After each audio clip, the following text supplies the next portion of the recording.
Happy to. Good morning. Order. I call the meeting to order. This is the Standing Committee on Community Services. Welcome. I am the Honourable Susan Corrigan-Greek, MLA for Lunenburg and chair of this committee, and today we will hear from presenters regarding the Nova Scotia Guard and community resilience. I ask people, even as I check to make sure that I have turned the sound off, the alarm on my phone, and just a reminder that in case of an emergency, please use the Granville Street exit and walk up to the Grand Parade.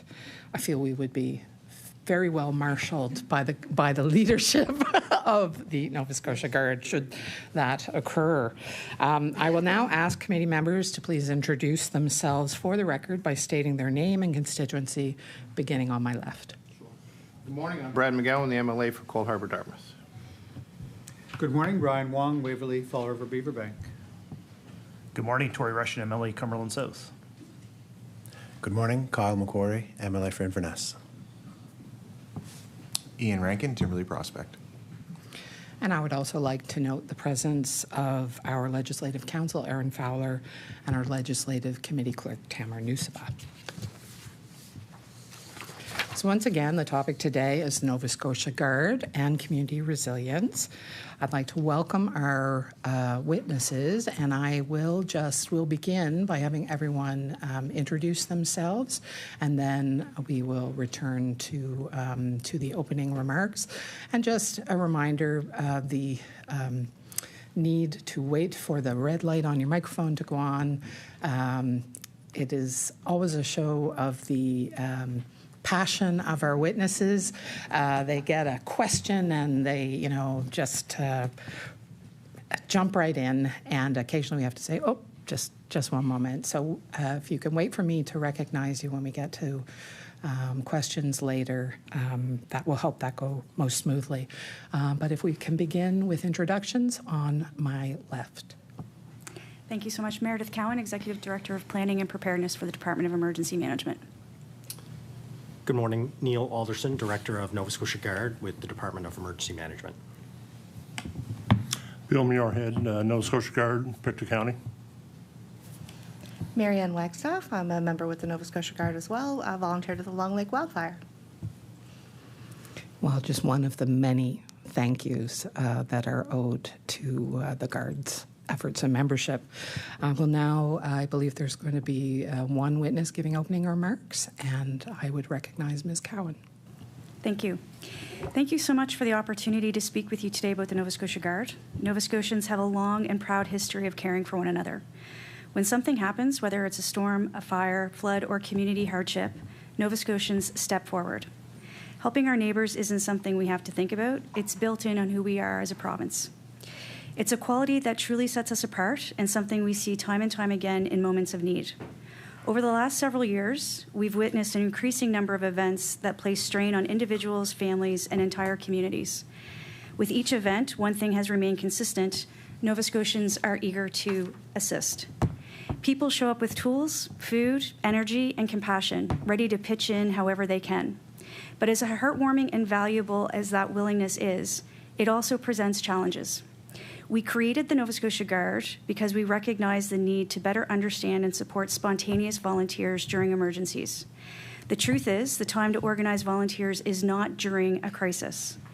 In the middle of an emergency, people need direction, communication, and supervision. Without structure, volunteer efforts, despite their best intentions, can become overwhelming or even unsafe. Volunteer management requires thoughtful planning. It requires training, coordination, risk assessments, and clear lines of responsibility. Most importantly, it requires a system that protects the safety of volunteers while ensuring that their work truly benefits the communities that they are trying to support. And that's where the Nova Scotia Guard comes in. The Guard takes the incredible goodwill of spontaneous volunteers and channels it into a coordinated, organized approach. By signing up in advance, volunteers are registered, connected, and ready to be called upon when needed, whether it's during an emergency, throughout the response, or long into recovery. This means that when a storm hits or a community is struggling, we don't start from scratch. We already know who is available, what skills they bring, and where they can be most helpful. That preparation helps ensure that every volunteer who steps forward does so safely and effectively. In the past year, the Guard has supported 2 incidents, the search for Jack and Lily Sullivan and the Long Lake wildfires. Through these 2 incidents, the Nova Scotia Guard has deployed a total of 50 members for 40 days, totaling 784 hours of volunteer time provided. The Guard is also a valuable resource for our key non-governmental partners who often carry a huge portion of the workload during emergencies. When NGOs or other volunteer-driven organizations find themselves stretched thin, the Guard can support them by providing additional hands, easing pressure, and helping ensure services continue uninterrupted. At its core, the goal of the Nova Scotia Guard is simple: to ease the burden on individuals and communities affected by emergencies. And importantly, the Guard is not limited to one stage of emergency management. Its role spans all phases, before an event, during an event, and then the weeks and months that follow. Sometimes the work needed after an emergency goes on quietly behind the scenes: cleanup, community support, checking on neighbors, or helping people navigate difficult process. These tasks are often just as important as the initial emergency response, and the Guard is designed to support communities throughout that entire journey. We at the Department of Emergency Management are incredibly humbled by the enthusiasm we've seen by the Nova Scotians. The level of interest has exceeded expectations. In a very short time, registration has grown to over 26 people, and remarkably, about half of those individuals are ready to deploy at any given time. That response speaks volumes. It tells us that the spirit of volunteerism in this province is strong and growing. It tells us that people want to be part of solutions, part of preparedness, and part of supporting their neighbors before, during, and after emergencies. And it tells us that the Nova Scotia Guard is filling a deeply important need. I'll also say that community resilience is at the heart of Nova Scotia Guard's mandate and at the heart of the Department of Emergency Management. Our role at the Department of Emergency Management goes beyond responding when emergencies occur. It's about strengthening the capacity of communities and municipalities to prepare for, respond to, and recover from emergencies. This is why we've put a strong focus on building regional operation teams across the province to work with municipalities and reinforce resiliency and preparedness, because we all have a role to play in emergency response. To help us get there, we're working towards developing regional training and exercising so municipalities and communities know how to react to an emergency, no matter what it may be. By working alongside municipalities and communities, we're helping build local capability, coordination, and confidence. This collaborative approach ensures that resilience is not centralized, but rooted in communities themselves, enabling faster response and recovery and a stronger, more connected Nova Scotia. Before we take questions, I'd like to play a brief video that captures the heart of what Nova Scotia Guard is. Thank you.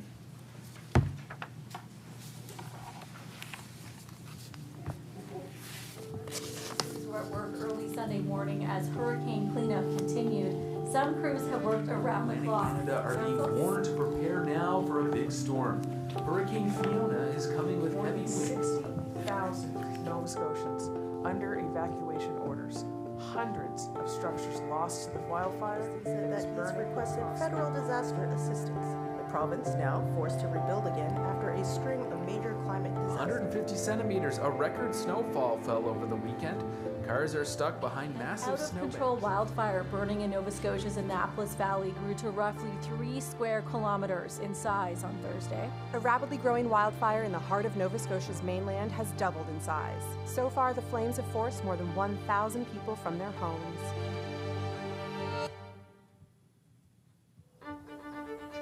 This was caused by Mother Nature itself, a lightning strike. Things were tinder dry. The lack of rain caused this issue. The wildfire was detected on the 13th of August on a Wednesday, and it just grew from there. It very quickly turned to an out-of-control situation, and we evacuated people the next day. But we were very fortunate that 4 days later, on the 17th, we were able to call upon the Guard, and they were able to come and help.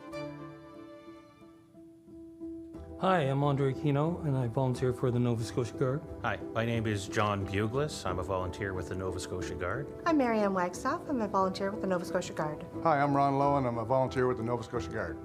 I came here to the fire hall and was sort of briefed on everything. You know, things were still being set up, so it was like sort of jumping right in there. I've done so many different tasks since day one. I've done traffic control, I have made sandwiches, I've changed garbages, I've done anything that they need, and that's really the essence of the Nova Scotia Guard.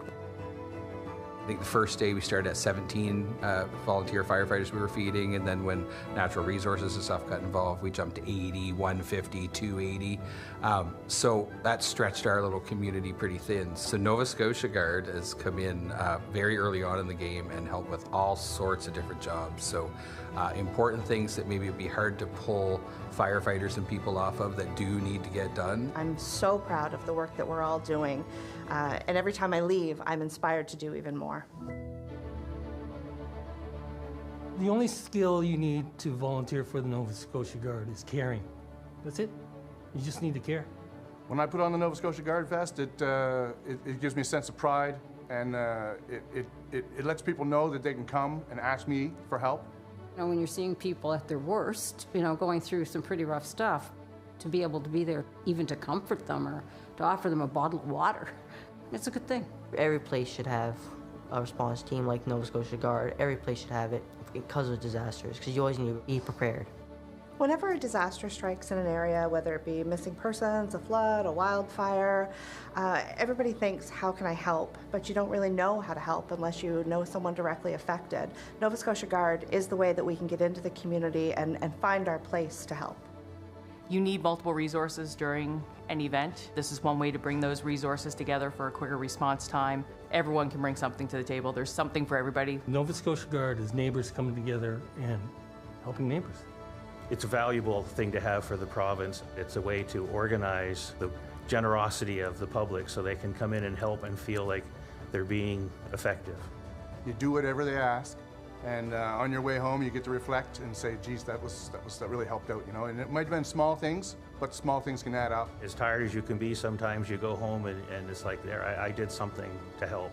That, you know, because there's people that going through an awful lot. I feel for them, and, you know, I feel good about myself at the end of the day that I was able to give them a little bit of hope and some light.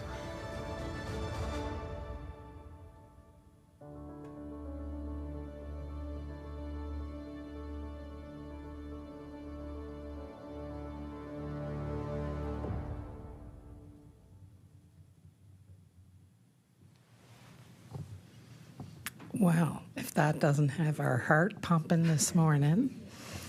We don't usually clap at committee, so I guess I won't break any long-held views, but great way to proceed our question period, which we will begin now. And the first round of questions will be from the Liberal Caucus. And I would recognize MLA Rankin, please. Thank you, Madam Chair, and I appreciate all your time this morning, and definitely appreciate all the work you're doing on the front lines in some cases, and working to help keep people safe after some extreme events that we're seeing. And we're obviously seeing more and more of these types of natural disasters and other big impactful events on Nova Scotians. So whether it's wildfires, floods, hurricanes, and other events, I note that you said that the planning shouldn't start when the time happens, when the crisis is at the doorstep. So relative to that paradigm, I want to ask a question around what Nova Scotians can expect in terms of what is the response. Rather than waiting for something like that to happen, is the department, it's probably emergency management, developing, or have you developed protocols that respond exactly to any given situation? So if it is a hurricane at a certain scale, what do Nova Scotians expect for a response from their government? Or if it is an extreme flood, what do they expect from the government? And where do we find this? So if you are a resident in a given community, say in Prospect or wherever, and you see that it's happening, is this readily findable in terms of like what the actual response is, what protocols are in place from the province? I would recognize Ms. Cowan. Thank you. So from a departmental perspective, what I would say is we are in the process of creating relationships with the municipalities, with our regional operations centers, and the regional emergency management offices across the province. And from that will come protocols. But in any time that there's an emergency, the Provincial Coordination Centre would be activated. And once that's activated, there is a set of protocols that communities would respond to, and the assistance would come in based on that. What has happened is, with the development of the Department of Emergency Management, bringing us together allows us to coordinate faster and better and communicate directly to communities, to community members, even from a communications perspective. So having that information in one website, having the ability for folks to recognize that the information is coming from the Provincial Coordination Centre. So when it comes to community resilience and understanding, what I would say is that the ability for us to work with regional municipalities and communities allows folks to better understand what to expect and when to expect it and who to expect it from. And so it's one of our biggest pieces of work that we're undertaking as a department, which is working to make sure that the province itself and everybody in it is more resilient and prepared. And so that's everything from educating folks on a 72-hour emergency pack, understanding where your local comfort center might be, understanding your evacuation routes and all of that information. So we're working on creating a overall policy and communication strategy around that. I recognize MLA Rankin. Thank you, Madam Chair. And just help me understand then, who is the lead? It sounds like the front part of your answer was that you work with municipalities and they're leading this, but is there ever going to be a point where we have a consistency, because these are, invisible lines. I'll just think of an example of Hubbard's. So then it becomes whether it's HRM or is it the Chester municipality, and then events, especially massive storms, often go through their boundaries very quickly. So are we ever going to get to a point where we have a predictable, dependable response led by the province, or is it really just a collaboration amongst different orders of government? I recognize Ms. Cowan. Thank you. I would say we already have that. What I would say is, when there's an emergency, the Provincial Coordination Centre is activated, depending on what that level is. When that happens, the Regional Emergency Management team in that location come together. They would exercise their protocols and their policies. I would give the example of Long Lake. When Long Lake fire broke out, the PCC, Provincial Coordination Centre, would have activated. We would have worked closely with the municipality and the Department of Natural Resources. There is an incident command site created. There is a full process that is followed by everybody. So that already exists. I think the difference with having the Department of Emergency Management is that one department is able to coordinate, particularly around the preparation of and the recovery of. So in Long Lake, the Department of Natural Resources is really the lead on fire suppression.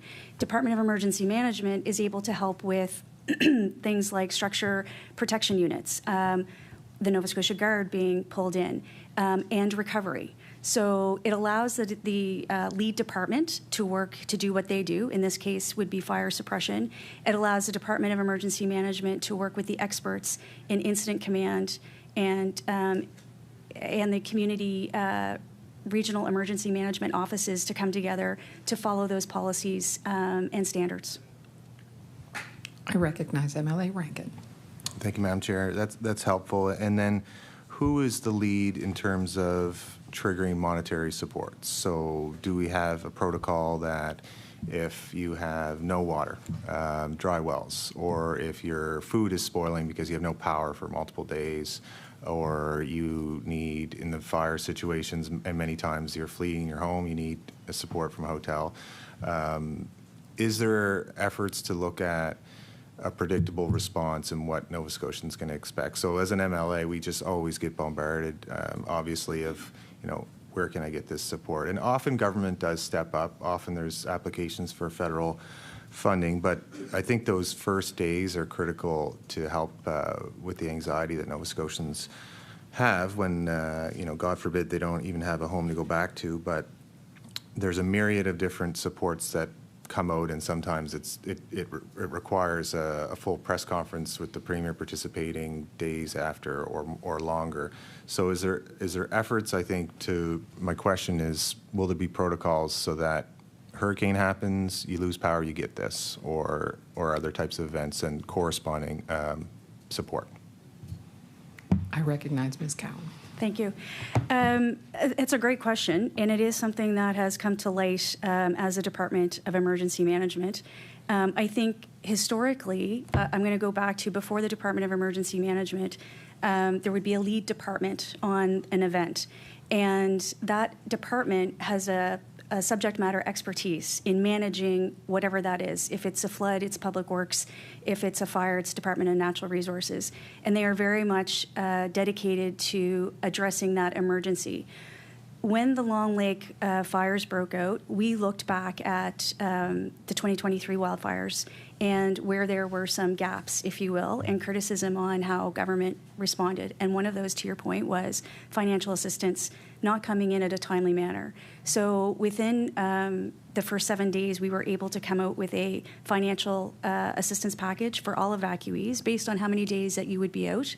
The other thing we were able to do was by working with the local municipality. Again, that's a different approach than previous. And so the Department of Emergency Management, with its regional operations team and its corporate strategy team, was able to work with the municipality to combine resources and have an opportunity for a local person to help out with the things that you're talking about. We were able to work with Airbnb, who provides hundreds of hours of free stays. We had somebody on the ground that was able to help people through that process. So what I would say, MLA Rankin, is that we too recognize that there needs to be some standards and some triggers, if you will, on how many days. And we are working through that right now so that people can understand when they can expect during one of these situations.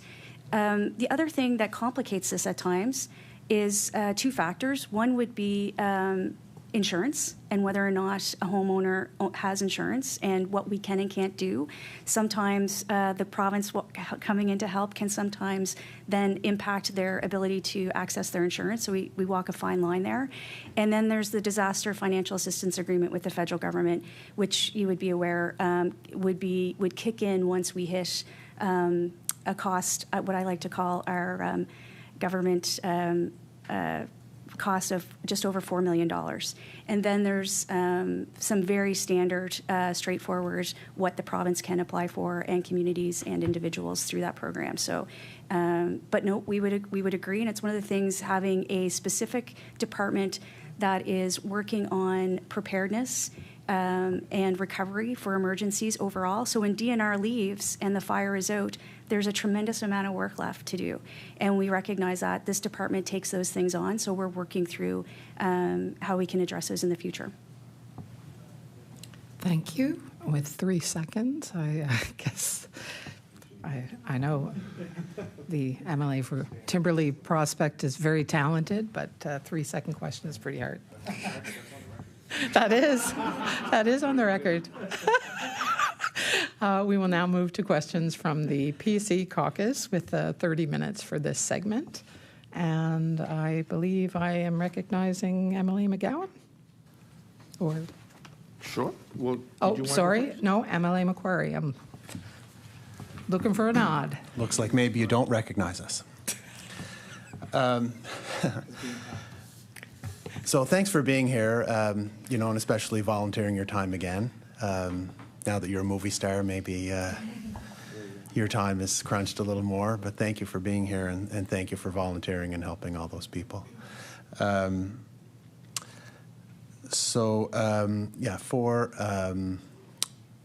Ms. Cowan, could you explain why the province saw a need to create the Nova Scotia Guard?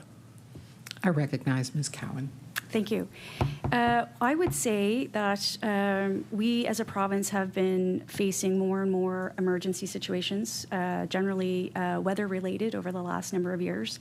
In 2023, when we experienced the wildfires in Tantallon and in Barrington Shelburne, followed by the floods, what we realized were a number of things. One was Nova Scotians really want to help, and they will arrive at an emergency location bearing cookies and sandwiches, clothing that they think people need. And what happens in that case is you can't eat the food because you don't know if the person, there's no allergens listed, there's no, we don't know if they've taken a food preparation course.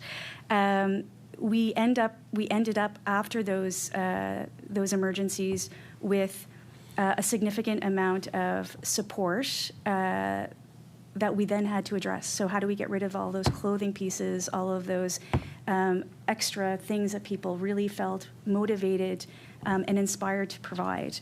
It also takes away from first responders. So somebody in that location has to stop what they're doing.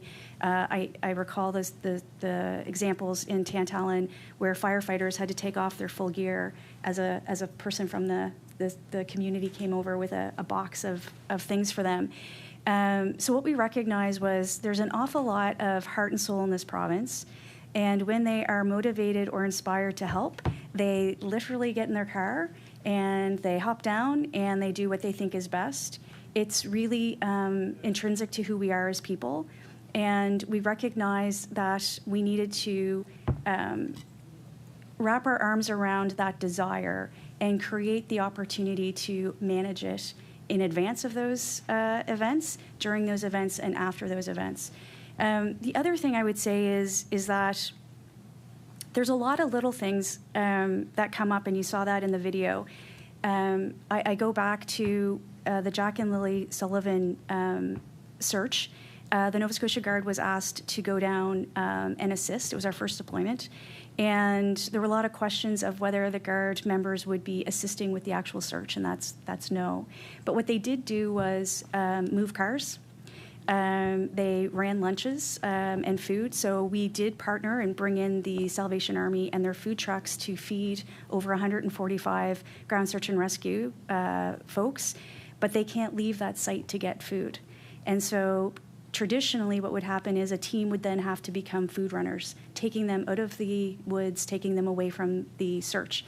Having Nova Scotia Guard volunteers there allowed them to do what they are trained to do. And so we saw a lot of opportunity to really be very efficient and have folks make meaningful contributions to incidents like this. So for us, it's really about harnessing that spontaneous volunteer that runs through Nova Scotia in a way that makes sense to us. And I have to say, with close to 3,000 people registered, it seems to have resonated with the province. I'd like to hand it over to Neal. I recognize Mr. Alderson. Thanks very much for the question. I would just add to that, it's probably no surprise to any of us around the tables here that, incidents are becoming more frequent, higher intensity.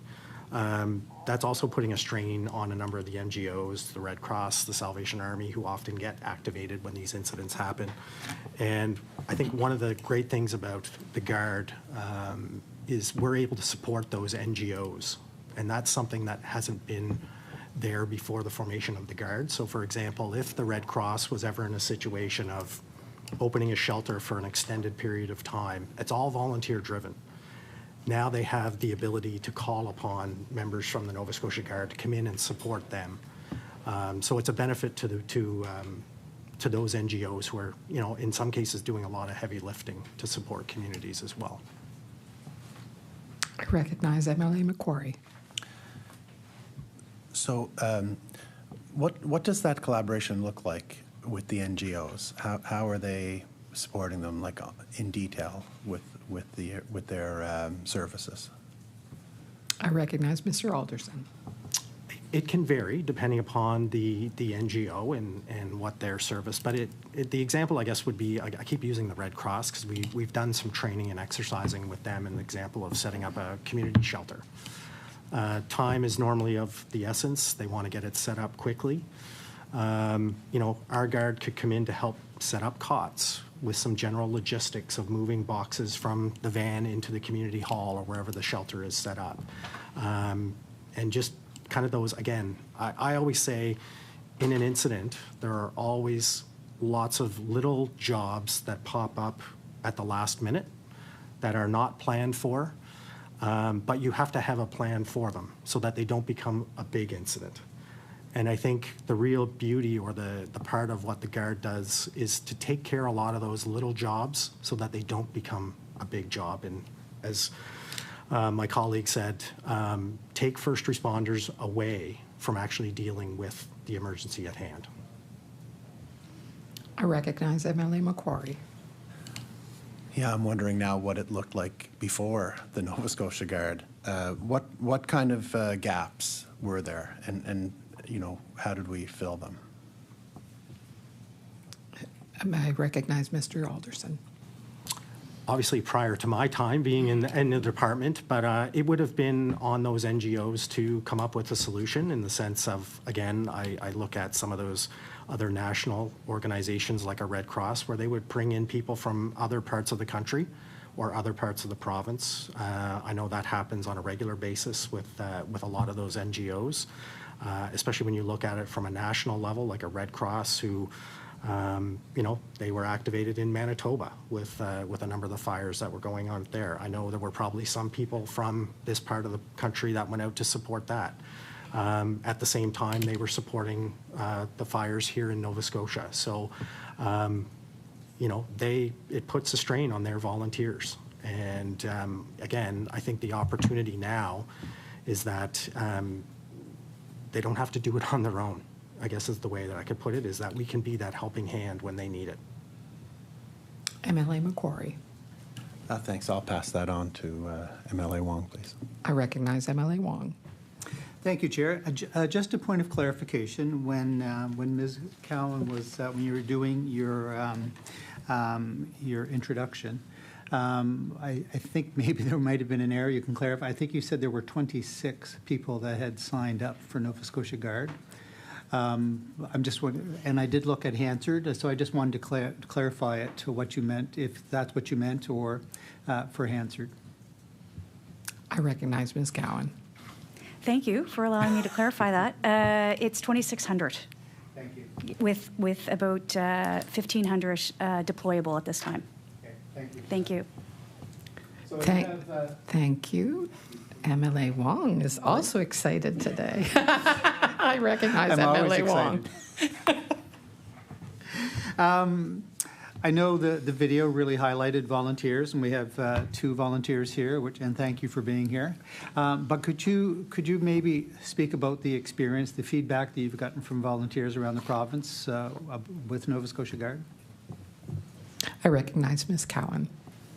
I would say that we've had resounding appreciation for the opportunity for folks to volunteer, particularly in their own communities. What we have found is when there's an emergency going on in a community and they require assistance, sometimes, I know in Long Lake, and Maryanne can speak to this, we had a location at the fire hall, and we did everything there from providing some snacks to having what I would call a clinic of how to apply for financial assistance. And Nova Scotia Guard folks were trained to help people through that. And it was very comforting for the residents to have a neighbor assisting them. It also felt good for the Guard members to feel useful and as they were helping people. But I'd like to pass it over to Maryanne to speak to that, I would ask. I recognize Ms. Wagstaff. Thank you. I think that going into any kind of emergency situation like this, it was, I didn't know what to expect. You know, I was excited to be there. I wanted to help, but there was a little bit of fear because you don't know what you're walking into. There's a wildfire out of control, and you're going to ground zero. But when I got there, I've said this several times to several different people that there was a lot going on. There was multiple organizations there. That there's planes flying overhead. There's choppers. There's firefighters. There's EHS. There's Public Works. There's a lot going on, but there was never a sense of chaos. Everyone was so cohesive. Everyone was working together. Just getting things done. There was never a sense. There was a sense of urgency, but never chaos. It was almost eerily calm. Everybody kind of knew what they were doing, and everybody was just helping. Everybody was just helping each other. Neal was there, on my first arrival, and he gave me a vest, and kind of pointed me in the direction and said, "Go help." And so I did. Thank you. I recognize Mr. Alderson. Just as a follow-up, so we actually did survey our members, in particular after the Long Lake incident, which we do kind of after every deployment. I'll just share with you kind of some of the results that we got back. So 94% of our volunteers that were there felt very or somewhat satisfied with their overall Nova Scotia Guard experience. 100% of them said they would volunteer again for the Nova Scotia Guard in a future emergency. And 88% of them felt their volunteer work was very or somewhat meaningful during their deployment. So proof in the numbers, I guess, is what I would say. Yeah. Thank you. I recognize MLA Wong. And I'm going to redirect my question back to Ms. Wagstaff. I'm just curious about that emotional part for you, that the reaction that you got from first responders and community members and family. Could you talk a little bit about that, please? I recognize Ms. Wagstaff. Thank you. Yeah, of course. When I went in, like I said, I didn't know what to expect. I knew that emotions would be running high. People have lost their homes. There's more people in fear of losing their homes. Emotions were running very high. But it allowed such connection with those people. There was a Sunday that the fire went out of control, and we had to move the command center out of the West Dalhousie Hall, and we ended up setting up there was multiple locations. We were at the Bridgetown Legion, we were at the rink, we were over at the curling club, and then finally up at the fire hall. And so I moved along with it. And being there and having community members that did in fact lose their home come in and sit down and grab a coffee, and we just talked. And it was really heartwarming to be able to be there for them in those times. I mean, I can't do anything, but I can be there. I can be that shoulder and just listen. And I know for me, I walked away, I felt like I mattered. I felt like I did something really good in those moments, and I can't go rebuild their house. I have a lot of talents. That's not one of them. But I do feel like I can at least listen. So it was really heartwarming for me, and I think that in those times, that's kind of what people need. Thank you. I recognize MLA Wong. Thank you. And maybe this question direct to Ms. Cowan or Mr. Alderson. I know that other provinces have implemented similar type volunteer programs. Just wondering how we compare here in Nova Scotia with our progress thus far with Nova Scotia Guard. I recognize Ms. Cowan. Thank you. We are amazing. We have the most volunteers registered for a volunteer group of this nature. We have more than Ontario. As a matter of fact, I'm going to hand this over to Neal in a second, but Neal does meet with Ontario quarterly to talk about our format, our processes, our recruitment, and our deployment processes, because they see us as a leader in this area. We like to think it's because Nova Scotians are particularly special, and sometimes it's really about the size of this province and the ability to sort of bring people together quickly and meaningfully. But we are absolutely a leader in how we recruit, the number of members that we have, and how we deploy those folks. But I'd like to hand it over to Neal to dig into that one. I recognize Mr. Alderson. Thanks very much for the question. And as my colleague said, I do meet regularly with the director of the Ontario Corps. And so number-wise, from a deployable perspective, they're sitting around 700. compared to our over almost 1,500 deployable members. And then the other province that has a new program, which has just been launched in the last year, is the province of Quebec. And I've connected with them as well, and they have about 200 to 250 in their program as well. But I'm a bit like my colleague here. I actually do believe that I think one of the advantages we have is people want to help in Nova Scotia. They want to help their neighbor. They want to help their community member when something happens. We see it all the time, whether it's a major incident or something that happens to a family. I'm sure we can all relate to a personal story around that.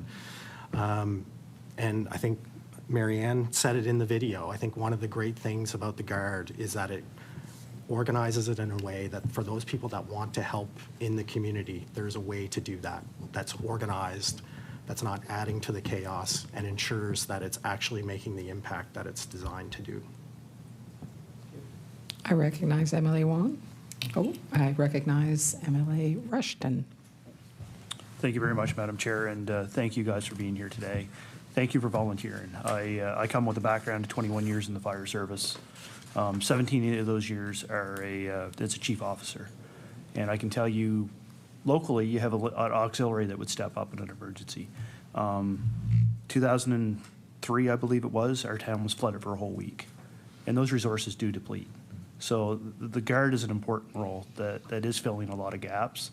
And I can tell you, when you're making decisions for your community and your resources are depleted back at the station, if you will, you're going to end up depleting at the scene. So thank you very much for what you do. And with that, so we've had a few deployments, and you always learn lessons from the previous one. Doesn't matter how good you try to get, you always learn and want to progress. So what does the plan look like for the Guard for the next year, 2 years, 5-year plan look at? Sorry, I recognize Mr. Alderson. Thanks very much for the question. So in relation to development, I mean, training and exercising is kind of the next big development for us. We are currently right now in the development or implementation of our new volunteer management system. We have one now, but we want one that actually has a little bit more flexibility to it. It will allow for our volunteers to have an online hub for training, information, updates, self-scheduling, so when there is a deployment, it gives them the opportunity to look at when they're available, meeting their needs. Again, on the training front, we've certainly learned a lot from the 2 deployments of the types of things first responder groups are aiming to need. One example I'll give you was Long Lake. I think it was probably day 6 or 7 into the incident, and DNR came to me and said, do you have anybody that has the food handling course? Because our volunteers here in the Community Legion, they're getting tired.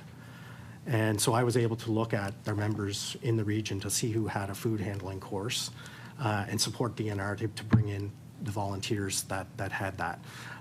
The other thing I would say is that we have continuous conversations with a lot of those NGOs and partners to look at exactly what you just said. Where are the gaps? Where are the challenges? I think we will always continue to develop and change to meet those needs that the NGOs have.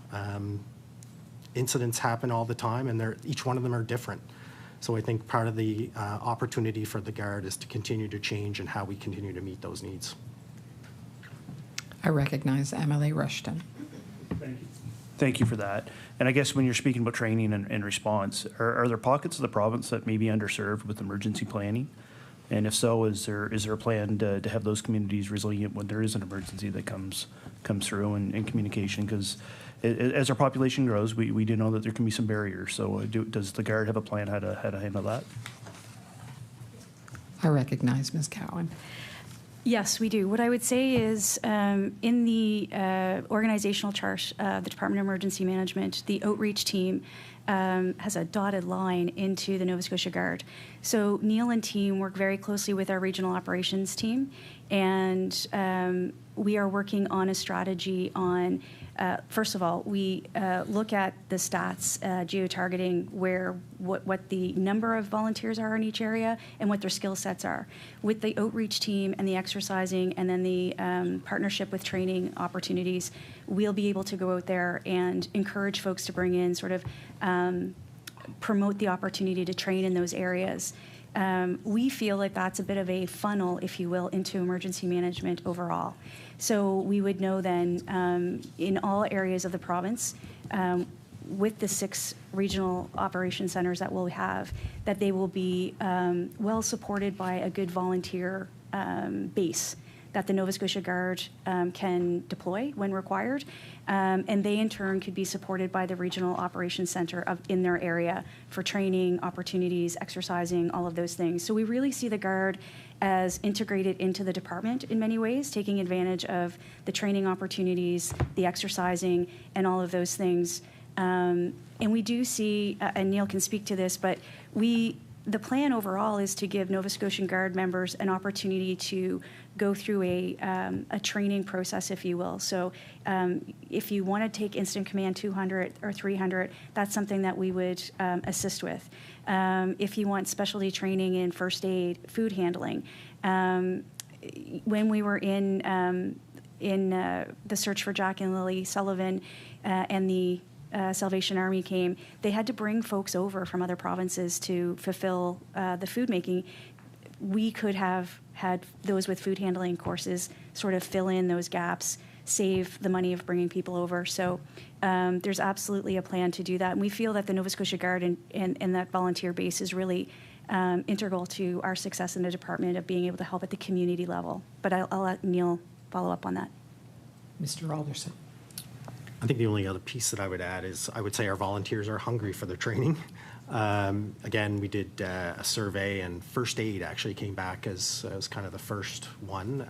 So again, as we develop the program, training will be a huge part of the development of the Guard. And somebody like Bill wouldn't need first aid training being a paramedic, but you know, I think there's a number of steps from a training and exercising perspective, as my colleague mentioned. As we work with regional operations, that will be part of the Guard development. I recognize MLA Rushton. Thank you, Madam Chair. And I guess you're highlighting something that the volunteer sector always had.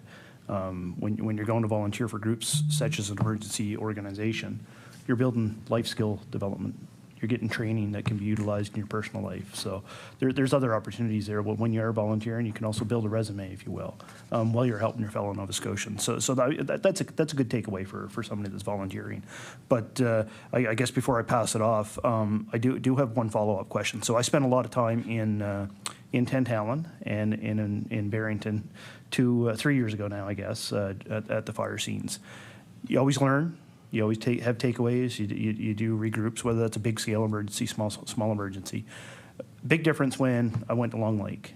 You saw the blue vests, and you mentioned going into the fire station and people coming in to fill out their paperwork. You were met with somebody by the Guard with one of their vests on, and it was an ease of flow. It was an ease of flow that. Because it's not their best day. If they had to go into that comfort station, it was not the residents' best day. There was a reason that they were there. And I got a chance to speak to some of those residents. So before I hand it off, it was a huge impact to those residents. It was a big difference. Just a very quick question. Out of that example, what did we learn from Barrington and Tantallon to Long Lake to the next time? Are there gaps, or is a review still underway of what could possibly happen for our next emergency? And thank you for your service. I recognize Mr. Alderson. I can give you one tangible example, actually, in Pictou, in the search of, again, I know you talked about Long Lake, but first deployment, you know, we ended up basically on a dirt road is the best way I would describe it, where the incident command gets set up. We had 0 cell service. TMR radio, or the two-way radio system, was actually spotty. Thank goodness our public safety field communications team were deployed to kind of help boost that. But the eye-opener for me, and I speak from this who has lots of experience in logistics and operations and communications and all the other stuff, we didn't have communication. And I'm happy to say that, you know, right out of the gate of coming back off that, we fixed that problem, which was we are now in the process of having a number of TMR radios dedicated to the Nova Scotia Guard, so that when we do get deployed, we're not only connected to our members in times of an emergency like that, but we're also interconnected with all the other agencies as well. So the interoperability there to be connected with the regional operations team, Red Cross, RCMP, any of those other partners that would be there, we're part of that, and it's important for sure. You know, the other thing I would say from the Long Lake perspective is these are volunteers, and you know, much like you, like it's not enough for me to say thank you to a Bill or to a Maryanne or any of the others that were there, but we also have to recognize, and I would say this was the challenge in Long Lake, is some of the volunteers wanted to be there every day, right? And you do have to reach a point where you have to say, you need a break, right? And appreciate you being here, but like take the day or two to kind of, I mean, that was 7 weeks that we had volunteers there. So I think it's, as much as we have process around how we stay on a scene for so long, we have to implement that with our volunteers too, because they are dedicated to their community and they want to help. And I think for me, that was a lesson to kind of say, like, we got to take care of them too. And, you know, you never want to say no to a volunteer, but I think, you know, you have to for sure. Yeah. Thank you. I recognize MLA McGowan with 3 minutes in this segment. 3 minutes. So good morning again, and I just want to say thank you not only for your time today, but for your commitment to Nova Scotia and Nova Scotians at a time when they need you most, in particular to the members. I'm very grateful for the good work that each of you do. This is a question that Ms. Cowan or Mr. Alderson can field first, but I would be also interested in the perspective of the members following that, if you could. So could you speak to the importance and advantages of having Guard members that are drawn from and deployed within our own communities and and what this means for community resilience? I recognize Ms. Cowan. I would say it's really about the connectivity to each other and a shared concern for each other and the community and the situation that's going on. As Maryanne said, when somebody comes in and it's not their best day and they're very nervous and very upset, seeing a friendly face, whether that's somebody that you know personally or somebody that you see at the grocery store or you know them from the hockey rink or wherever, you know that person, although maybe not as personally impacted as you are, is going to be part of recovery and part of the situation just as much as you are. And so we really feel like when people are there to support each other at that level, it builds community resiliency and support.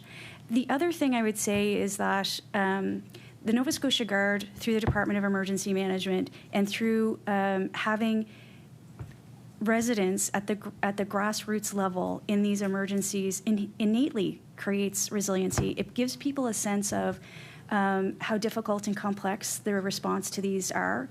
It gives people an opportunity to understand how to prepare for next time. Everything from the importance of having house insurance to are there other, listening to people down in Long Lake get a better understanding of how they should clear their land, keep that low brush, how to address situations like that.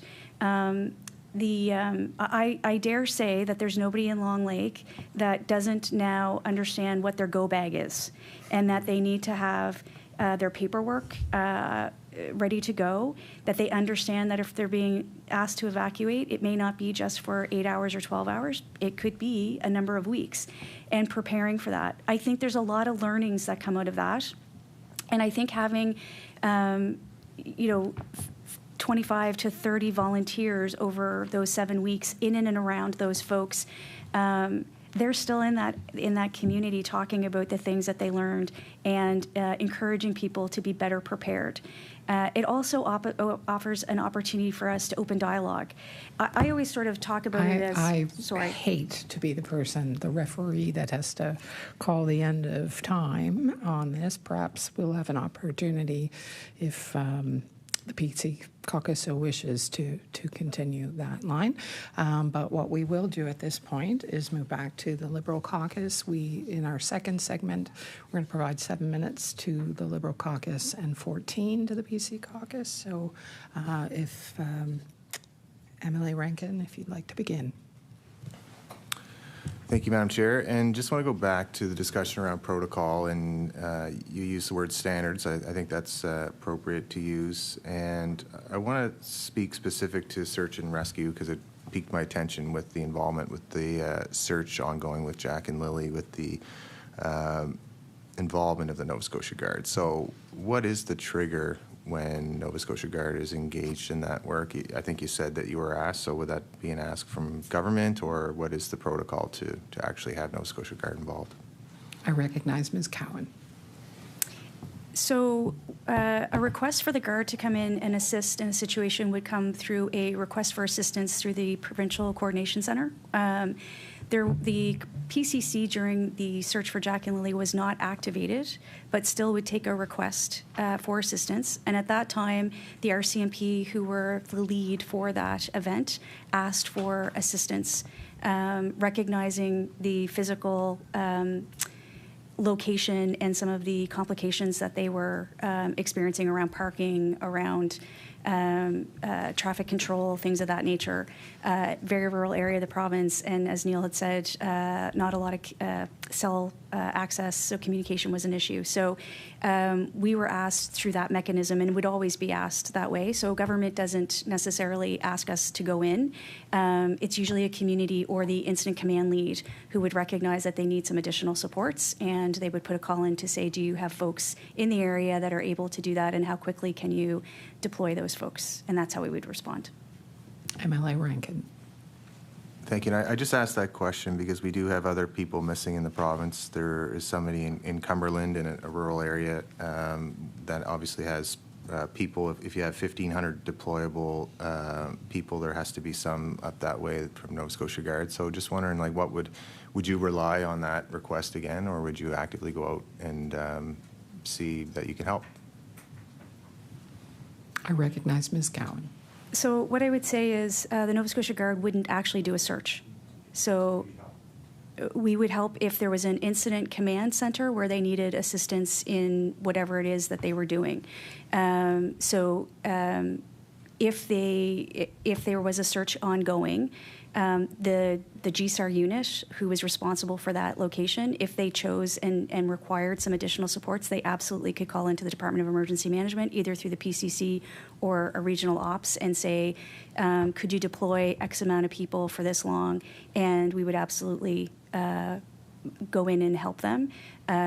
Not in the woods or not part of the search, obviously. That is a first responder response. Ours is just, I liked the word auxiliary, actually. It's just assistance around the periphery, if you will. I recognize MLA Rankin. Thank you, Madam Chair. And I want to ask about developing a province-wide vulnerable persons registry. It's something that we brought forward as an idea. Other municipal units do that work, and given that we're trying to make more consistency across the province, does the department have any plans to develop a province-wide vulnerable persons? And this is something I believe that the Guard could be very much engaged in helping with human power. I recognize Ms. Cowan. Thank you. And yes, MLA Rankin, we are looking at that and are committed to working with municipalities to create one. It's a standing topic at the CAO's meeting that we have to better understand that. And we too actually agree with you that the Nova Scotia Guard provides us an opportunity to do some soft handling of those folks who are on that vulnerable persons list. We are spending some time to better understand where those vulnerable people are currently assisted. So what I would say is lots of folks who might think that they are vulnerable actually are already connected. So if you receive home care, that is part of you are cared for. You don't need to be on a vulnerable persons list. And so what we're doing really is defining what that vulnerable persons list looks like, who should be on that list and how they would be supported. And so we are working very closely with all municipalities who also have a great desire to have this. So it's in the works. MLA Rankin with 2.5 minutes. Thank you, Madam Chair. Very happy to hear that. I just want to touch on the grants that are going out through the Emergency Services Fund or Provider Fund. So you have 144 organizations that receive $30,000 each. Just wondering how you determine that, and I just note that that amount of funding that's going out to organizations that have been longstanding volunteer services is less than the amount budgeted for the Nova Scotia Guard. So just wondering how that criteria was developed and the cost pressures associated with that to distribute that out to the volunteer organizations. I recognize Ms. Cowan. So the guidelines are pretty straightforward for the ESPF individual fund. So that's the 30,000 max, and that's usually around the PPU, no capital. It's pretty standard government support. We have changed that program from allowing organizations to apply once every 3 years to every 2 years, and we've increased the fund from $1 million to $4 million. And we did also provide a regional stream versus just the individual stream, and those will be coming out shortly. I would say to you that the Guard, some of the expense in the Guard budget was not necessarily, so it was, some of it was a bit shared across the department. So some of it's around building technology, emergency management portals, all fell under one contract, if you will, or one project. And so the Emergency Services Provider Fund is longstanding, and we have tried to expand that, recognizing the requirements of these volunteer organizations. I would also say we opened it up to the GSAR more recently, so allowing them to access those funds to support the work that they are doing, which I think the Department of Emergency Management, as a standalone department, is able to prioritize and really focus on what organizations, particularly the volunteer organizations that provide first responder assistance, what they require. That is time on this segment. I would now recognize Emily McGowan. Again, when you were in the middle of an answer and we hadn't had a chance to hear from our wonderful members, so I thought I would give you a chance to complete your answer, and maybe we'll hear from you guys about the importance of you being drawn from your community and the resilience that allows the community to have.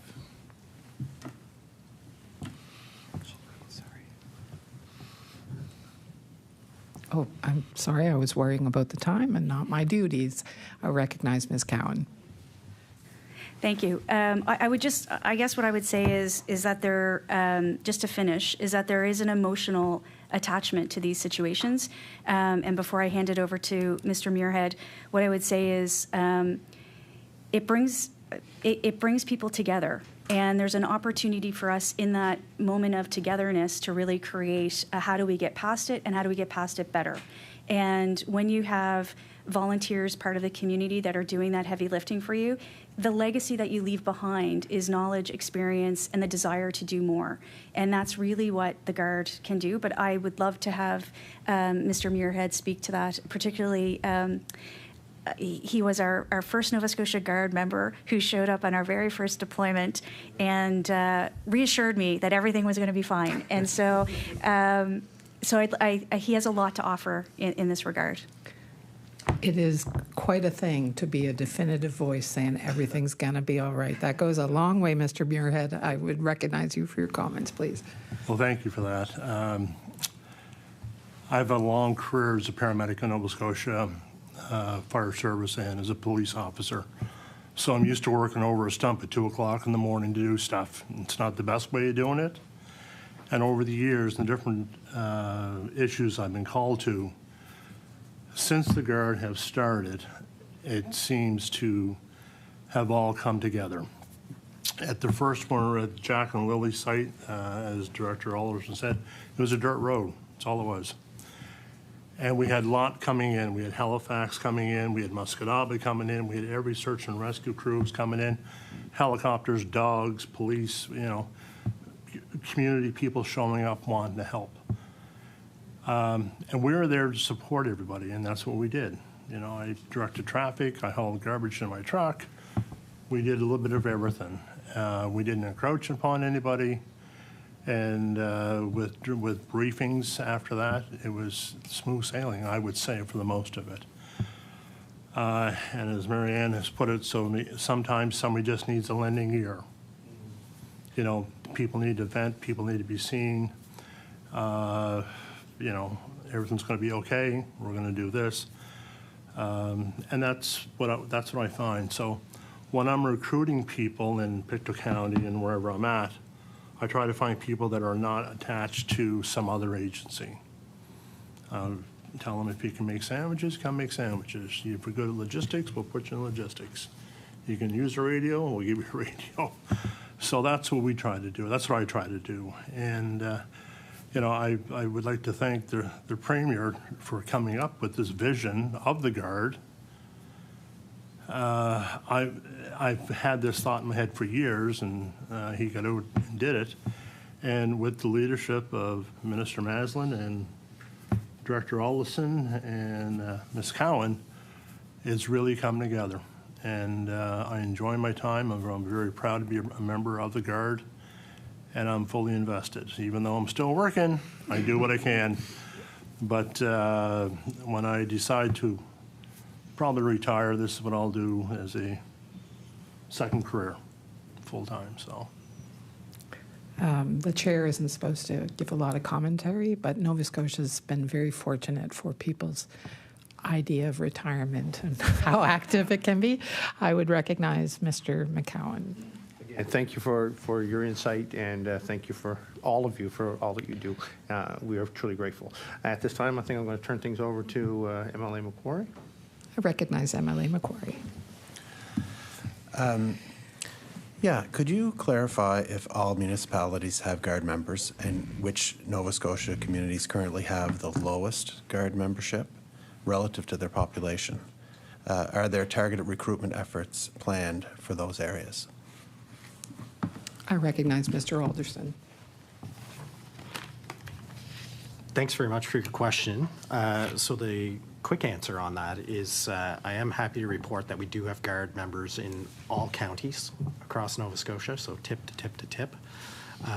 We do have some areas of the province that are, I'll say, lower than others. No surprise, HRM has more than other parts of the province. But we are looking at some initiatives, be it attending some open houses with some of our partners, attending events, some other ways. I mean, Mr. Muirhead talked about, he does this all the time, and he'll say like, oh, there's a great opportunity for us to be at this event. Being the work that he does, he's connected in the community. I'll say we have a number of members that reach out to say there's a open house at the fire hall. Like, would you guys consider coming down to be part of that? But to get to your question, I would say the two areas that we're going to continue to work on would be the Valley and the South Shore. But I will say, like, we do have representation right across the province. So if there was a need in any municipality, I'm quite confident that we would have members show up. And a testament to that was Long Lake. Again, I mentioned we were there for 7 weeks, and not once did we struggle to fill a shift. In fact, I think my biggest struggle was people emailing or calling me to say, I'll drive down from Cape Breton, I'll drive in from Yarmouth, I'll drive down from Amherst. Because that is actually what happened, is there were a number of Guard members that reached out and said, I know it's not in my region, because we always try to be as local as we can. I know there were a few volunteers that were in Pictou County that I had met during our time there who reached out personally and said, like, if you need me to come to Long Lake, I will drive down there, no questions asked. I'm happy to help. But luckily, the need was there locally that we were able to fulfill all that. And again, we didn't struggle to fill any shift over the 7 weeks. So just speaks to how great our members are, to be honest. I recognize MLA McQuarrie. I'd like to pass my time to MLA Rushton. I recognize MLA Rushton. Thank you. Time check, Madam Chair? 7 minutes. Okay, thank you. Mr. Muirhead and Ms. Wagstaff, Muirhead, maybe a little different response from you, but how did your deployments prepare you maybe for the next deployment? Knowing you come from the emergency service, Mr. Muirhead, but this is a different role that you would not normally be used to, being on the front lines, maybe at the cool zone, if you will. How did it prepare both of you for the next deployment? I would, perhaps we'll begin with Mr. Muirhead, and I will recognize Mr. Muirhead, please. Well, thank you for the question. My training over the years had prepared me, so I think Meredith looked at me the first day. She said, "You don't look like a guy that shows up in a golf shirt and a pair of jeans." My truck, if you look in the back of my truck, I got a fire helmet, I got a rescue helmet, I got a go bag, I got fire gear. So yeah, I've been lucky that I've had this training.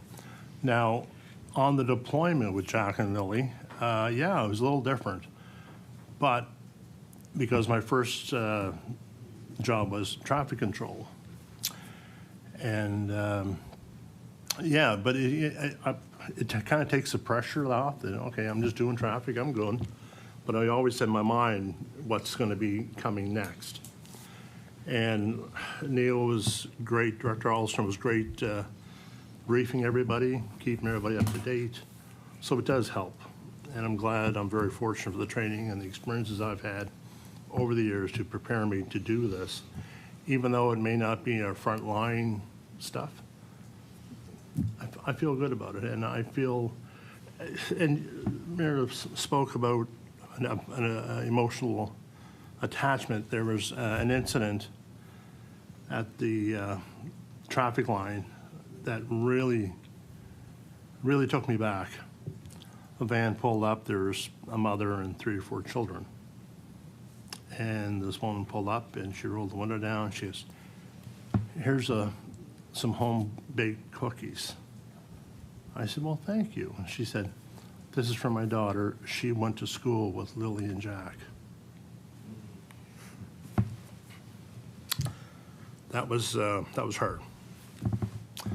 I don't think anybody touched them there. They just wanted to keep them there as a reminder.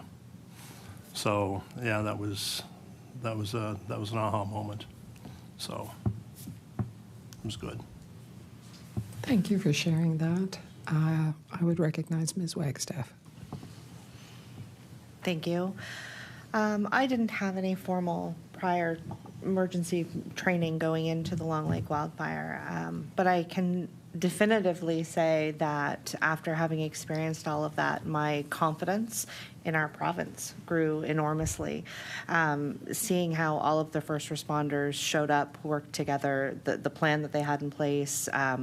There was one day, you know, we ran around like little worker bees, but then there was a little bit of a lull, and one of the gentlemen with Department of Emergency Management, I can't think of his name, he was from Cape Breton, he was great.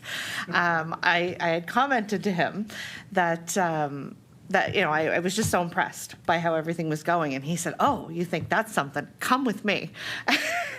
He took me out back and he was showing me in the vans and, you know, just kind of walking me through the process. So I walked away from the entire experience, just like I said, with more confidence in our ability as Nova Scotians to be able to tackle those future emergencies, and just seeing how everybody worked together.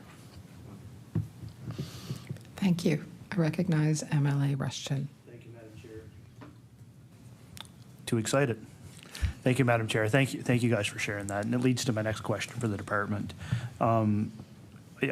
As a fire chief, I always said there's role for anybody that wants to join the service, whether it's in the hot zone, cool zone, cold zone, or back at the station with the auxiliary.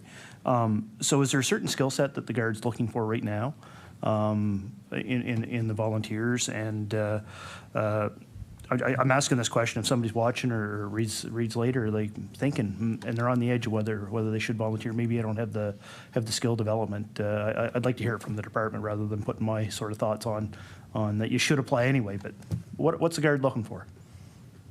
I recognize Ms. Cowan. Honestly, we are just simply looking for people that want to show up and give their time. There are no required skills. You do have to pass a criminal record check and do an orientation, which will make you then deployable in your region.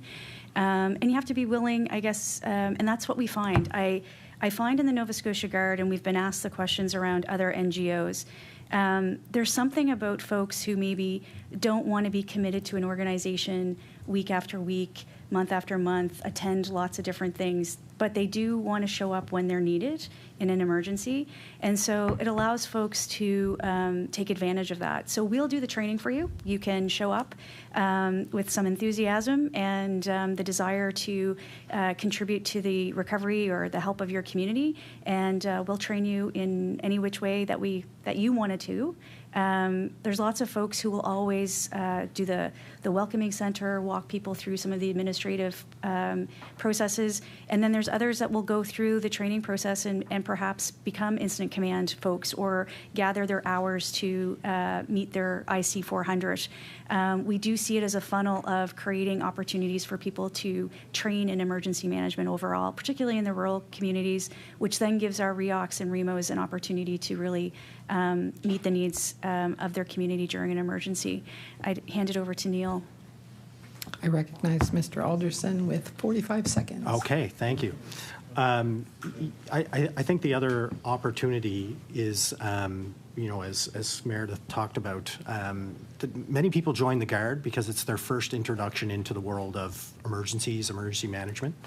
And, I see it as part of the responsibility that we have is to make those connections. For those people that want more, if they want to show up every Tuesday night at the fire hall or with search and rescue, we want to connect those individuals with those organizations that are doing regular training, regular exercising, those types of things, because sometimes we're months between deployments. We could be a year between deployments. Thank you. Yeah. I'm sorry that I have to interrupt, but that does end the question time for this morning's meeting. We do want to allow time for any and all of the witnesses to share some closing remarks. But before you do that, we, on behalf of the committee, we want to sincerely thank all of you for being here today and for being there and ready to go there when Nova Scotians need it. So perhaps we can begin at the other end of the table. Ms. Wagstaff, would you like to make some closing remarks? Thank you. Sure, thank you. I guess I just really want to thank Neal for the work that he's done and Meredith and really the whole team for being able to bring this program together, see it to fruition, and to deploy us when we need to be deployed. It's not only such a tremendous asset to communities, but to individuals as well. After all those volunteer hours, I walked away with many new friends, people that I see around the community that I didn't know before, but I feel that connection to them now, and I think that it just brings our communities closer together. Thank you. Mr. Muirhead. Well, I'm just happy that the Guard has come to fruition here in Nova Scotia. We needed the Guard, and I think Nova Scotians need the Guard. And as we grow, we get our platform out there for people to join up. I think I can see great things, and especially with the leadership of Director Alderson and Director Cowan and the Minister Kim Aslan. Sky's the limit, and I think this is a needed entity. As with fire, police, and EMS, we're there to support everybody, and that's our mission. Thank you, Mr. Alderson. Thanks very much. Again, thank you for the opportunity for us to join you today and share some of the amazing work that members of the Nova Scotia Guard are doing for Nova Scotians and for the province. I will just quickly end with one little small story of one of our volunteers that I'll say I'm continually humbled and blown away by the generosity and compassion that our volunteers have. And we were down in Long Lake, and we had a big delivery of freezies and treats of all kinds of sorts that one of the local businesses had provided. And it's hot. It's tough work. And, you know, I can't imagine how it was for some of those volunteer firefighters who were there with sprinkler protection units and the wildland firefighters that were out there. But one of my volunteers turned and said, you know, what are we going to do with all those ice cream treats and freezies and everything? He said, they're out in the big reefer truck. Like, nobody's going to go get those. They're way out of the way. And I said, well, I don't know. Like, and he said, you know what? I've got a freezer in my garage. Why don't I go down to my house, get the freezer, I'll bring it up to the community hall, and we'll put all the treats in the freezer. And I was blown away by the compassion of knowing that, you know, I can imagine what a firefighter would be like coming in and saying, yeah, it'd be nice to have a freezie after being out there in the hot sun and working all day long. And you know what? They were so appreciative because they all said, who was your volunteer that brought that up? And they all went over to him and said, thank you, thank you, thank you. And I've seen that on a number of occasions now of how amazing our volunteers are. So I'm very confident that when the need is there, our members will be there to support community. I do want to just quickly also thank both Bill and Maryanne for taking that time out of being here today. When I asked them, it wasn't, I don't know, I'll see. They were like, when do you need me? So it's almost like they felt it was a deployment, but it was their choice. It's not? Yeah, that's right. But, you know, Maryanne with her work down in Long Lake and Bill with, as he mentioned, the work during the search for Jack and Lily Sullivan, personally and from the department, we really appreciate the dedication and support you've given us in the work that we're doing. And in closing, I'd just like to say, you know, thanks very much to the 1,400, almost 1,500 Nova Scotians that have stepped up, signed up for the Nova Scotia Guard to support their communities when it's needed. You know, it's not an easy thing to ask people to sign up and not be able to tell them when I need them, how long we need them for, and what their job is going to be. There's not too many organizations that are like us like that, but we've had almost, as I say, 1,500 Nova Scotians step up to say, I'll be there. So thank you to all of those who have signed up. And for those of you who haven't, because MLAs, I have to say this, you feel free to visit nsguard.ca. I will mention there are some MLAs who have signed up. I won't single them out, but you know, there is a role for everyone. And I encourage you to share with your constituents and people in your community to join and be part of the Nova Scotia Guard. Thank you. Thank you, and I recognize Ms. Cowan. I think Neal did a wonderful job of closing remarks there. I would just like to also thank Maryanne and Bill for both their time today and their contribution to the Nova Scotia Guard, and for Bill being right. It was all good. Thank you very much. Thank you all. The committee will take a 5-minute recess as to give our witnesses and guests time to get underway.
I have to turn on the button.